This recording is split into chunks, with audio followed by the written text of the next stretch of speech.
Assalamualaikum warahmatullahi wabarakatuh. Halo sahabat motivasi Islam, tahukah Anda bahwa Syekh Ali Al-Hawash Sufi Agung asal Mesir pernah berkisah kepada murid kesayangannya, yaitu Syekh Abdul Wahab Asy-Syarani.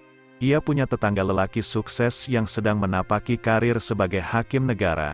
Si hakim ini sangat mencintai istrinya, demikian pula si istri sangat menyayanginya. Seolah tak ada seorang pun yang dapat merusak keharmonisan di antara keduanya.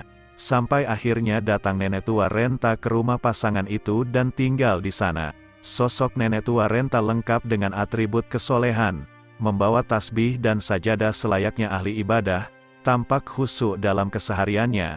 Selama dia tinggal di sana, si nenek selalu puasa di siang hari dan qiyamul lail di sepanjang malamnya. Melihat kesalehannya, si hakim dan istri pun menaruh simpati kepadanya.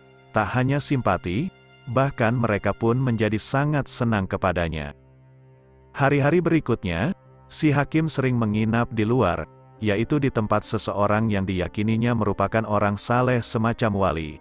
Nah, kesempatan malam itu akhirnya dimanfaatkan si nenek untuk mendekati istri si hakim. "Sungguh kamu sudah seperti anakku sendiri. Kebahagiaanmu menjadi tanggung jawabku. Kesusahanmu juga menyusahkanku. Sungguh suamimu telah menikah lagi tanpa sepengetahuanmu. Malam ini pun ia pergi menginap di tempatnya," kata si nenek dengan membujuknya.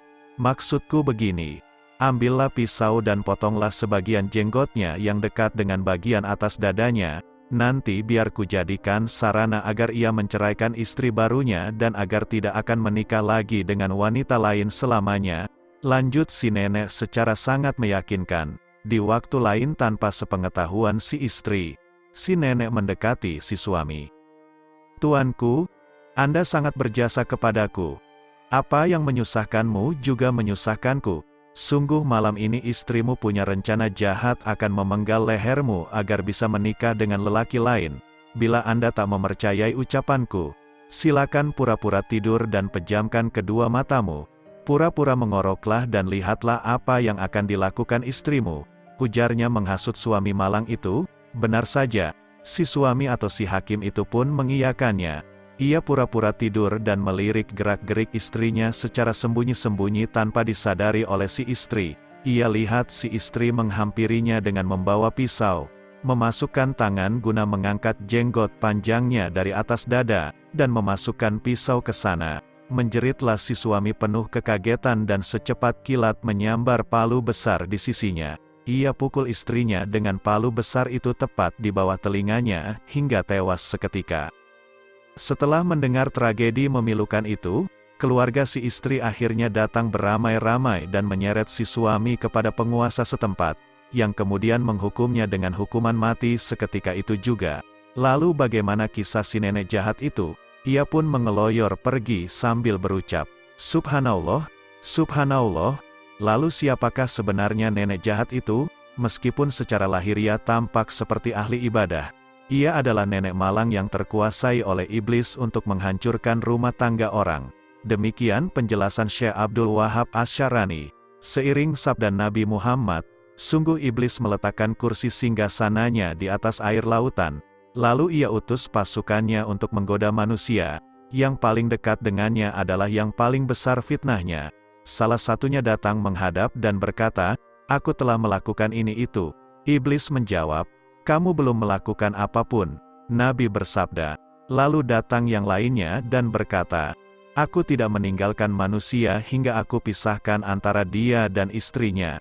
Nabi bersabda. Lalu iblis itu mendekatkan salah satu pasukannya itu kepadanya dan berkata, "Kamu adalah pasukanku terbaik." Hadis riwayat Muslim. Sahabat motivasi Islam, dari kisah tragedi pasangan suami istri ini dapat diambil hikmah, bahwa perjalanan rumah tangga selalu mengandung ujian. Bisa jadi orang yang sekilas kelihatan sangat dekat dan baik justru menjadi pintu masuk prahara rumah tangga. Namun demikian bukan masalah seberapa besar ujian yang menyapa, tapi lebih pada bagaimana cara menghadapinya. Tetap percaya kepada pasangan menjadi jalan terbaik daripada sekadar menuruti bisikan orang ketiga.